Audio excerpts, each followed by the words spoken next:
So welcome to all of you guys in another video. इस video में हम दो बातों के बारे में चर्चा करेंगे। पहला है मूलानुपाती सूत्र तथा आणविक सूत्र, और लास्ट में आएगा आपका स्टाइकियोमेट्री। मूलानुपाती सूत्र किसे कहते हैं, कैसे ज्ञात करते हैं, आणविक सूत्र किसे कहते हैं, कैसे ज्ञात करते हैं, बस ये दो बातें आपको याद रखनी है दोनों के बारे में। तो मूलानुपाती सूत्र किसी यौगिक में उपस्थित विभिन्न परमाणुओं के सरलतम पूर्ण संख्या अनुपात को दर्शाता है।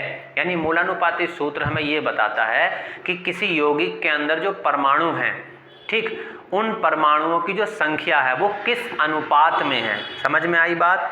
परमाणुओं की संख्या किस अनुपात में है, ये हमें जानकारी मिलती है मूलानुपाती सूत्र से। हो सकता है अभी आपको उतना समझ में नहीं आएगा, जब हम लोग इसके न्यूमेरिकल्स करेंगे तब आपको थोड़ा सा और ज़्यादा समझ में आ सकता है। अभी आप सिर्फ इतना सा याद रखें कि मूलानुपाती सूत्र किसी यौगिक में उपस्थित विभिन्न परमाणुओं के सरलतम पूर्ण संख्या अनुपात को दर्शाता है कि किसी यौगिक के अंदर जो परमाणु लगे हुए हैं, जो परमाणु मिले हुए हैं, वो आपस में उनकी संख्याओं का अनुपात क्या है, बस ये मूलानुपाती सूत्र से पता चलता है।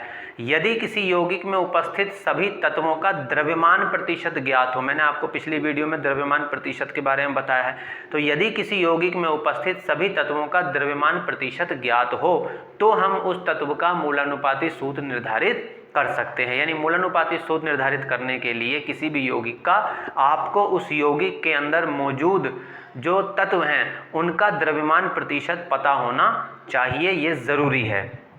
ये हुआ आपका मूलानुपाती सूत्र खत्म। अब आता है आणविक सूत्र। तो आणविक सूत्र किसी यौगिक के अणु में उपस्थित विभिन्न प्रकार के परमाणुओं की सही संख्या को दर्शाता है। यहाँ पे सही संख्या को दर्शाता है और मूलानुपाती सूत्र में क्या है, उन संख्याओं का अनुपात दर्शाता है। बस इतना सा अंतर है दोनों में। मूलानुपाती सूत्र में क्या है, जो परमाणुओं की संख्या है उनका अनुपात दर्शाता है कि वो किस अनुपात में संख्या है, और आणविक सूत्र में उन परमाणुओं की सही संख्या का हमें पता चलता है कि भाई इतने इतने परमाणु उसके मौजूद हैं। फिर से देखिए, आणविक सूत्र किसी यौगिक में अणु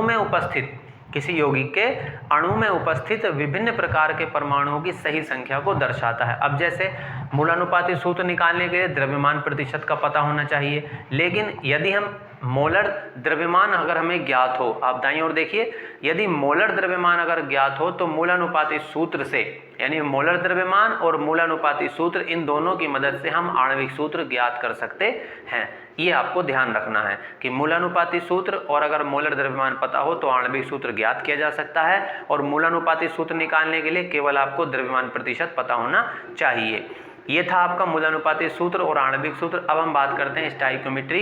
तो ये कुछ नहीं, ये थोड़ी जानकारी है आपको, एक विज्ञान की शाखा है। तो रसायन विज्ञान की वह शाखा जिसके अंतर्गत किसी अभिक्रिया में शामिल पदार्थों की मात्रा का पूर्वानुमान लगाने और रासायनिक अभिक्रियाओं के परिणामों का अध्ययन किया जाता है। यानी कोई रासायनिक अगर आप अभिक्रिया कर रहे हैं तो उसमें कौन कौन से पदार्थ शामिल हैं उनका आप अनुमान लगाते हैं, और अभिक्रिया के पश्चात जो आपको परिणाम मिलेगा, जो उत्पाद मिलेंगे, उनका अध्ययन करते हैं। तो स्टाइकियोमेट्री रसायन विज्ञान केमिस्ट्री की एक शाखा है जहां केवल रासायनिक अभिक्रिया में होने वाली चीज़ों के बारे में जानकारी ली जाती है, उसका अध्ययन किया जाता है कि भाई इसमें कौन कौन से पदार्थ शामिल हो सकते हैं और अभिक्रिया के पश्चात कौन कौन से पदार्थ हमें मिल सकते हैं, बन सकते हैं। उन्हीं की रिसर्च होती है, उन्हीं के बारे में जानकारी इकट्ठी की जाती है। तो उस शाखा को क्या बोलते हैं, स्टाइकियोमेट्री कहा जाता है। ये एक तरह की नॉलेज है जो आपको पता होनी चाहिए। इस वीडियो में इतना ही, मिलता हूँ फिर से किसी नए वीडियो में। तब तक के लिए सभी को नमस्ते, जय हिंद, अपना ख्याल रखिए, खुश रहिए, ईश्वर आपका भला करें।